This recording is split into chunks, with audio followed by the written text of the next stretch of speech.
à tous et bienvenue à cette première édition. Le président du Sénégal, Macky Sall, et son homologue Yayi Boni, président du Bénin, ont rencontré Michel Kafando. Une manière pour les deux chefs d'État de s'enquérir de la situation qui prévaut dans l'entourage du président de la transition déchu. Les deux présidents ont échangé avec Michel Kafando sur la situation et sur les mesures d'urgence à prendre par un retour à la normale. Suivons à ce propos le président Macky Sall. Le président Yayi Boni pour rendre visite au président Kafando. Comme vous le savez, nous avions demandé sa libération après les événements du mercredi 16. Le général Denguéré nous avait donné l'assurance. En effet, nous sommes venus constater par nous-mêmes cette réalité. Nous avons surtout échangé en profondeur avec le président sur la situation et aussi sur les mesures d'urgence à mettre en œuvre pour un retour à la normale. Et tout à l'heure, à la sortie de cette audience, nous allons recevoir le général Denguéré. Ça va être un peu la clôture des consultations. Depuis hier, vous avez suivi avec nous. Toutes les parties ont été entendues. Et nous avons un schéma qui se met en place. Nous espérons que d'ici la fin de l'après-midi, nous pourrons être plus explicites par rapport en tout cas à ce que la société burkinabé elle-même, la classe politique, la société civile, les acteurs pourront eux-mêmes trouver comme formule que nous autres qui ne sommes que des facilitateurs et nous allons nous-mêmes rendre quand même compte à la conférence des chefs d'État, certainement que je vais devoir convoquer en urgence, peut-être à Abuja. J'attends d'en parler au président Buhari et aux autres collègues chefs d'État. Et avec le soutien des Nations Unies, puisque le représentant spécial du secrétaire général est là, n'a pas quitté Ouagadougou depuis le début des événements, il y était avant. Avec les Nations Unies, la CEDEAO et toute la communauté internationale, nous pourrons aider le pays à sortir de cette passe difficile et poursuivre sa transition et aller aux élections. Et puis l'Association nationale des élus départementaux vole au secours des pèlerins qui n'ont pu effectuer le Hajj cette année. L'ANED, en conférence de presse hier, a fait la proposition pour la mise en place d'une cellule d'urgence médico-psychologique pour bien assister les victimes qui devraient également être dédommagées. Mambiram Diouf, Thierno Laurent Mendy, compte rendu. L'Association nationale des élus départementaux prête beaucoup d'attention à la situation difficile que traversent les mères et pères de famille dont le pèlerinage à la Mecque a avorté faute de visa cette année. L'ANED s'associe à leur peine et propose la création d'une cellule d'urgence médico-psychologique. Parce que nous avons entendu des discours à la limite, des discours alarmants sur un ton quasiment dépressif et qui, à la limite, était à un niveau, pouvait être au niveau considéré comme des propos suicidaires. C'est la raison pour laquelle nous avons proposé la mise en place d'une cellule d'urgence médico-psychologique pour les encadrer, pour les soutenir dans cette épreuve. Ne voulant pas trop polémiquer sur la démission ou pas du commissaire général au pèlerinage, comme le réclame de Caen, Maodo Malick Mbaye préconise plutôt de situer avant tout les responsabilités. Nous ne disons pas qu'il ne doit pas démissionner ou qu'il ne... Tout au contraire, il ne saurait y avoir des fautes, des manquements sans responsabilité. Il faut que les responsabilités soient situées et il faut qu'au Sénégal, qu'on cesse d'exercer des fonctions sans avoir aucune psychose de la révocation. L'assistance, l'accompagnement des pèlerins laissés en rade devant permettre également leur enregistrement d'office pour le prochain pèlerinage. Maodo Malick Mbaye et compagnie ne demandent que réparation du préjudice subi. La prise en charge, le dédommagement, mais vous savez également qu'il y a une action en justice qui est intentée. Donc il y a tout un package qui va se retrouver ici. Tirer des enseignements des échecs de cette année pour un pèlerinage sans couac, l'ANED dit veiller au respect des droits des pèlerins. Mambiram Diouf, à Louga, les consultations citoyennes sur la gouvernance au Sénégal ont vécu. La question de la séparation des pouvoirs a figuré en bonne place dans les débats. Allons dans le Djambour retrouver notre correspondant Thierno Fall, il s'appelle. Lors de cette rencontre tenue à Louga sur la gouvernance au Sénégal, la question liée à la démocratie et à la gouvernance politique qui constitue l'un des 4 domaines précis d'intervention du MAEP a beaucoup intéressé les populations. Par exemple, nous avons parlé de la séparation du pouvoir entre le pouvoir exécutif, le pouvoir législatif et le pouvoir judiciaire. Mais nous sentons que ça existe bien dans la Constitution. Mais au niveau de la pratique, nous voyons que vraiment le problème de cette séparation pose problème. Parce que le président, il est le président de la République, mais aussi il a la majorité à l'Assemblée nationale, lui appartient. L'autonomisation de la justice a été aussi un point sur lequel l'assistance a beaucoup insisté lors de ses consultations citoyennes. Au Sénégal, par exemple, le ministre est nommé par le président de la République, le ministre de la Justice. Au niveau aussi de la magistrature, ces magistrats-là sont nommés par le président de la République. Donc, ce qui pose problème. Nous voulons vraiment une séparation entre le pouvoir exécutif, le pouvoir législatif et le pouvoir judiciaire. À l'instar des autres régions, Louga a reçu une délégation de la Commission nationale de gouvernance qui est venue interroger les populations sur l'état de la gouvernance au Sénégal. C'est une batterie de questions qui sera en tout cas soumise aux populations qui vont s'exprimer sur toutes ces questions, donner leur opinion et peut-être formuler des recommandations et suggestions pour améliorer la gouvernance dans notre pays.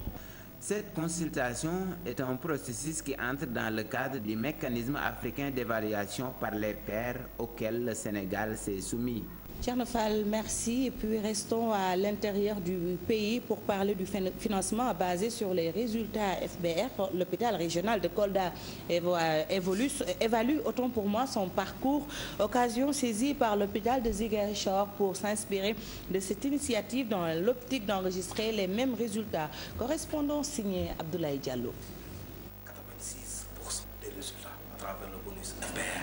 Ce sont les résultats de l'hôpital régional de Kolda dans sa mise en œuvre du FBR, financement basé sur les résultats en phase test depuis 2014.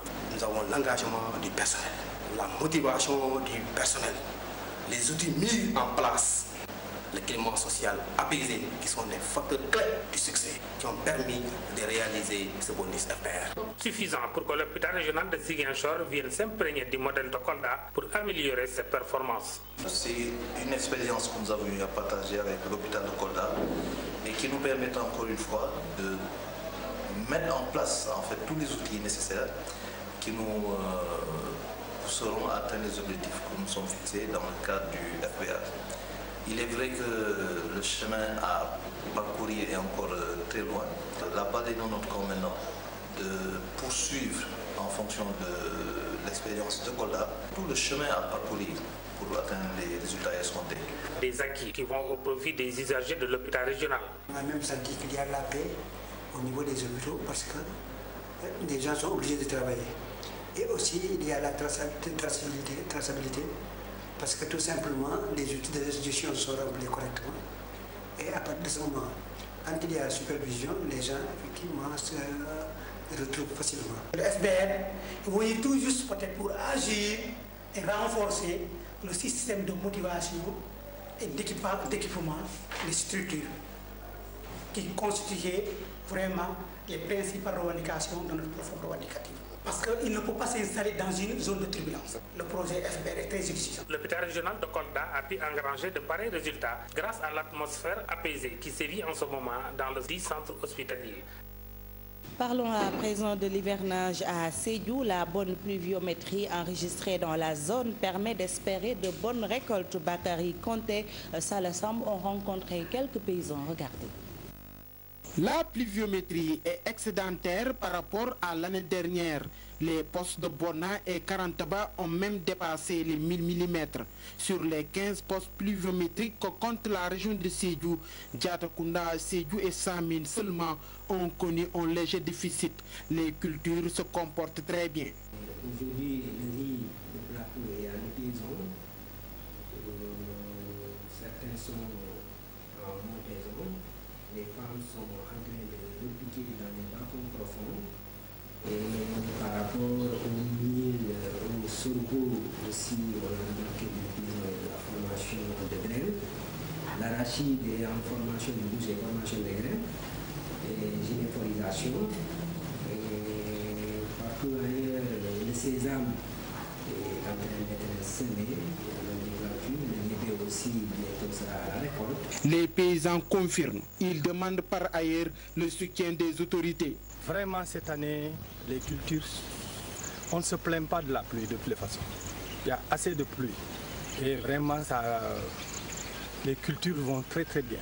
Parce que déjà, il y en a qui ont déjà récolté depuis au mois d'août les premiers maïs.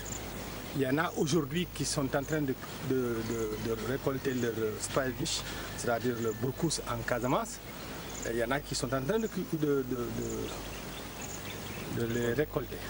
Donc pour vous dire qu'aujourd'hui, cette année, alhamdoulilah, on n'a pas eu de prédateurs, ni rien du tout. Il n'y a pas de moyens. Les moyens qu'on amène, on donne aux nantis. On donne aux nantis.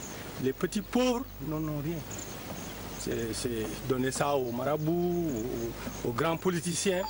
La mise en place des intrants a été effective. 20 tracteurs et 225 semoirs ont été distribués dans la région. Bakary Kanté, merci. Sport à présent, les Lions du basket ont reçu le drapeau national hier. Elles vont participer à la 22e édition de l'Afrobasket prévue au Cameroun du 24 septembre au 3 octobre prochain. Tous les engagements ont été pris selon le ministre des Sports. Les Lions vont rallier Yaoundé ce matin par Faragning Younous Diatta compte rendu. Un instant solennel et symbolique, Aya Traoré, capitaine des Lions, reçoit le drapeau national des mains du ministre des Sports pour la 22e édition de l'Afrobasket. Malgré leur 4e place aux Jeux africains, l'optimisme est de mise. Quels que soient les résultats sportifs, considérez que vous êtes nos ambassadrices, nos porte-drapeaux, et qu'à tout moment, en toutes circonstances, nous serons à vos côtés. Vous bénéficierez aussi de notre estime et de notre admiration, de notre respect fraternel et de la confiance indéfectible du peuple sénégalais tout entier. L'échec de Brazzaville, une source de motivation supplémentaire du moment où tous les engagements de l'État ont été respectés. Nous allons le défendre jusqu'à la dernière énergie. Donc nous demandons vos prières et le soutien de tous les Sénégalais. C'est vrai, à Brazzaville, on a terminé 4e. Mais je pense que tout le monde dit que nous étions toujours dans la phase de préparation. Maintenant, les leçons ont été tirées et prions que Yaoundé sera meilleur. Tous les engagements de l'État ont été exécutés à 100%. L'équipe doit voyager demain à 7 h du matin. Tous les primes dits ont été payés ce matin. On ne parlera pas d'argent à Yaoundé parce qu'on a trouvé un accord entre le ministère des Sports, les joueurs et la fédération.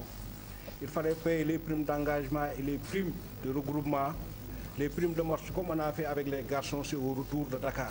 Profitant de l'occasion, le ministre a tenu de clarifier certaines choses, surtout concernant les primes et ses conditions de préparation. Mais ne pas verser dans ce qui n'est pas normal pour un sportif, penser que les autres pays sont meilleurs que nous, on a de meilleures conditions par-ci, par-là, ça ne marchera pas. Ce qui est bien, c'est de valoriser ce qu'on a. Si on a un coach, il faut qu'on se dise qu'on a le meilleur coach du monde. Si on a des joueuses, on a une équipe nationale, on doit être fier de notre équipe nationale. Les Lions rallient Yaoundé pour reconquérir le titre continental après des années de disette. Restons avec le basket. Le ministre des Sports promet la réfection de la salle du Stadium Marius Ndiaye, mais également la construction d'une autre salle à Dakar. Écoutons Makhtar Ba, il est interrogé par Pafaraning. Aujourd'hui, le combat principal de ce ministère sur le plan des infrastructures, c'est une grande salle de basket, une salle de basket qui répond aux normes. Et je sais que c'est un engagement que j'ai pris. Et tout le monde sait qu'un ministre ne peut pas prendre d'engagement comme ça sans des instructions du président de la République. Et nous allons nous battre parce qu'on n'a pas un problème d'espace du tout. La réserve de Ibamar peut permettre une grande salle de basket.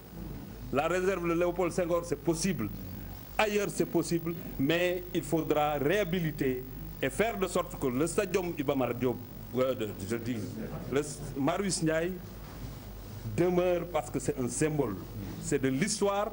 Il faut qu'on puisse réhabiliter cette infrastructure et nous nous battrons pour ça. Voilà, c'est la fin de cette édition. Merci de nous avoir suivis. On se retrouve dans 30 minutes pour l'édition en Wolof. Restez avec la télévision Futur Média. Tout de suite, Pape